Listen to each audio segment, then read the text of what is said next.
Hello. My name is Natasha, and I live in Boise, Idaho, with my two fur babies and my partner in a house that we are remodeling currently. I have been a part of the Healthy Living mission for almost 3 years.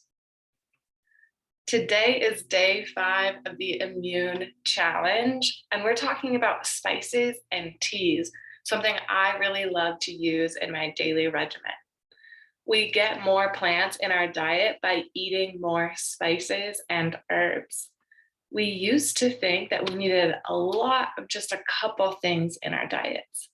And now we know that we need a little bit of a lot of things. Now, teas and spices are a great way to do just that. I'm going to start with 3 things that herbs and spices both have in them.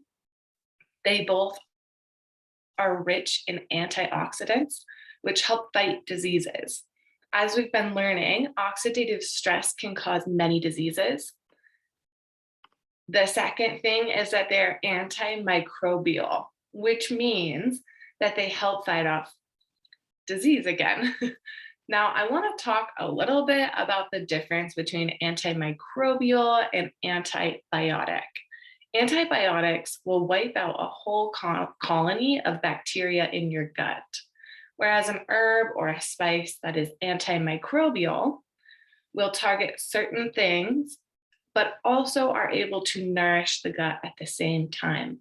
There's a huge difference between those two.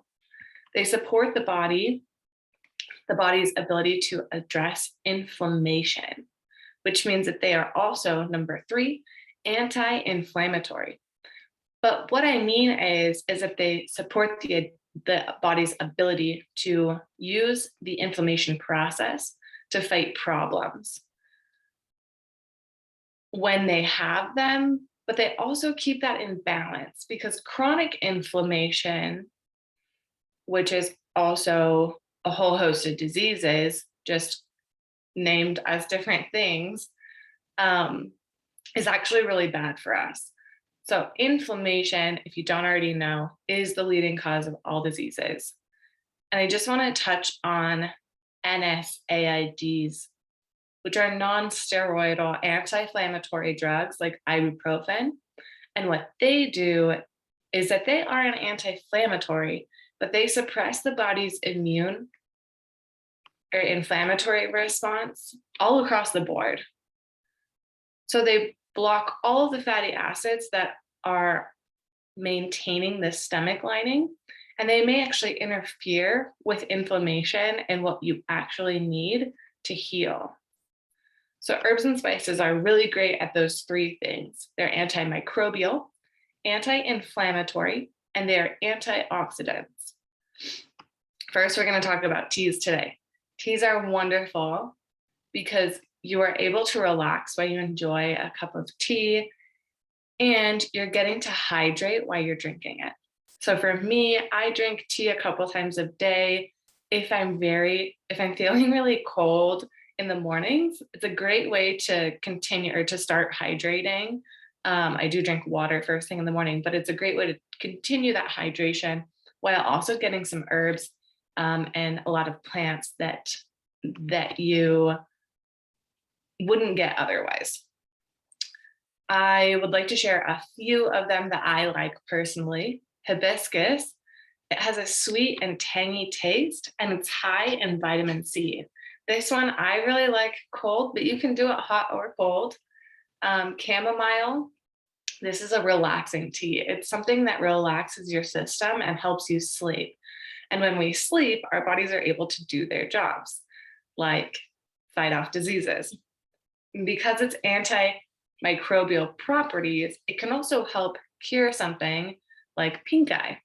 If you wanted, you could soak a chamomile tea bag and put it on your eye, and it would clean it out. The next one I'm going to talk about is elderflower.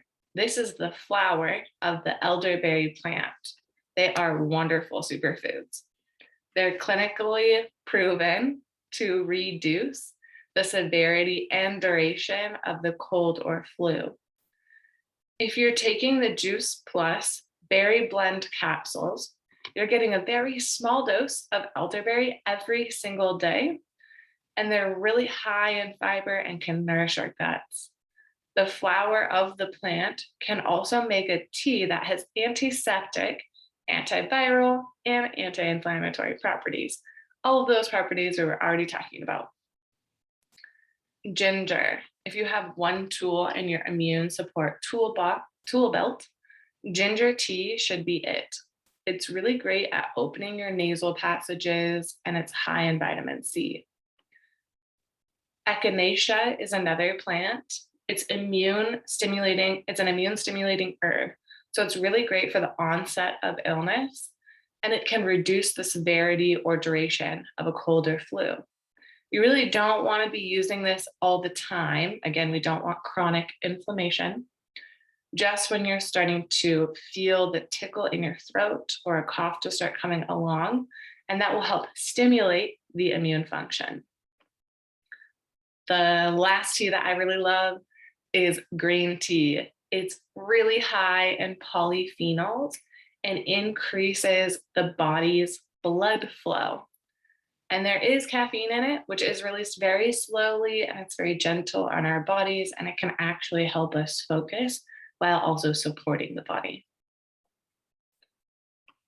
If you want the medicinal effects of tea, consider steeping herbs for much longer than you would if you were going to drink just a cup of tea. You would want to steep the tea for 20 minutes or up to 4 hours to really get the powerful juices out of the plants. Now, we've been talking about the importance of a wide variety of plants and the importance of that, which is because they have a wide variety of fibers that can heal the gut and the body as a whole. Adding herbs and spices to your cooking just makes that a little bit easier to include a wide variety of plants into your diet and makes your meals so much more tasty. All of these have the 3 superpowers that we talked about. In addition to that, I'll tell you some extra things that these things do. Thyme, it clears our respiratory toxins. I really like thyme when I'm making a savory dish. It really adds that like home cooked meal around Thanksgiving kind of taste. Garlic, that is my favorite spice for sure. It's really great in the antimicrobial department. It was used in World War I and the plague. It can be used by crushing just a little bit just to get those juices flowing around. And you can actually stick one in your ear to fight off an ear infection. That's really cool. And when we cook it, it's really important to let the garlic to sit for 10 minutes in order to allow those enzymes to activate before adding them to teas or stir fries or salads. So you're going to want to chop it and then let it sit for 7 minutes. So when you're cooking with garlic, chop the garlic first, and then do what you're doing and then add it. Another spice that I really love because of its anti-inflammatory properties is turmeric. And again, it's not stopping inflammation, it's supporting the body's ability to address the inflammation. And it's able to moderate the inflammation. Cayenne and ginger are really great for clearing the nasal passages. I love using cayenne and ginger when I'm looking for a little bit of a kick in my dish. And we really encourage you to grow your own herbs and spices. My favorite way to grow herbs is with the tower garden. If you're nervous about growing these types of plants, this is a really great option for growing them in. They grow quickly and with much less water than traditional gardening. Later today, I'll post a post about tower gardens, and you can just type hashtag tower garden to find that post if you're not finding it very easily. If you're using all of these herbs that we're talking about and all of the proper steps that we've been talking about throughout the last 5 days to support your system, you probably won't need to be making elderberry syrup and or going and grabbing over-the-counter drugs. I personally have found that I've been sick 1 or 2 times since really diving into my health journey 3 years ago. And I've also played around with what helps fight off the onset of something.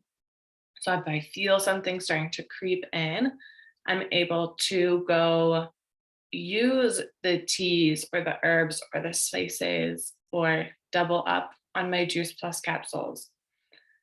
Just remember to be gentle with yourself and listen to your body. Some final tips are: find a good source for herbs and teas that are organic and fresh. Store them in a dark, cool place.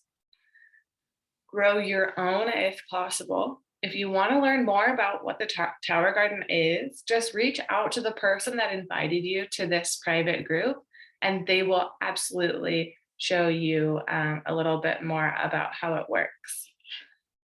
With garlic, again, remember to chop, stop, and wait 10 minutes and then add it to your food. And use black pepper as a spice and pair it with other spices to increase its bioavailability. Don't mega dose on one spice, literally try them all. A wide variety is key. And seriously, just experiment and have a lot of fun. I hope you guys have a great Friday, and I'm really excited to hear what the ladies have to say this weekend. So definitely tune in. I know it's the weekend, but trust me, the master classes are so worth it. And those articles and also the recipes are really awesome to add to your tool belts. Have a wonderful, wonderful day.